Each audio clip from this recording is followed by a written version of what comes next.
እኔ በጣም ርቦኛል። በእናትሽ እዚህ አካባቢ ምንም ምግብ ቤት የለም? እኔ አራበኝም። ከፈለክ እዛ ጋር አለልህ። የት አለ? ያው እዛ ጋር። ይሄ እኮ የውሻ ነው እኮ። መኪናውን ፍጥረቱን አየኸው? አሁን ወደ አንተ ቢመጣስ? ዞር እላለዋ። ዞር ስትል ቢመጣብስ? ቦታ ቀይራለዋ። ቦታ ስቀይር ቢመጣስ? እንዲገዛኝ ፈልገሽ ነው? ለምን አትደውይለትም?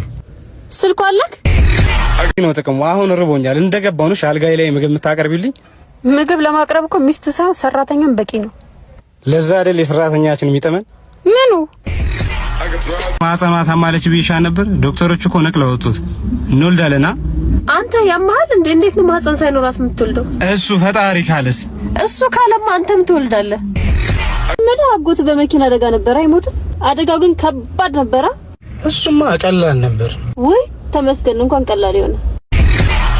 ፍቅር ወይዬ እኔ እናንተ ግን መቼ ነው የምንጋባው? ቅርቡ እንጋባለን አልኩሽ። አንዴ ምንድነው 10 አመት ሙሉ የምትጨቃጨቂው? ወዲህ ነው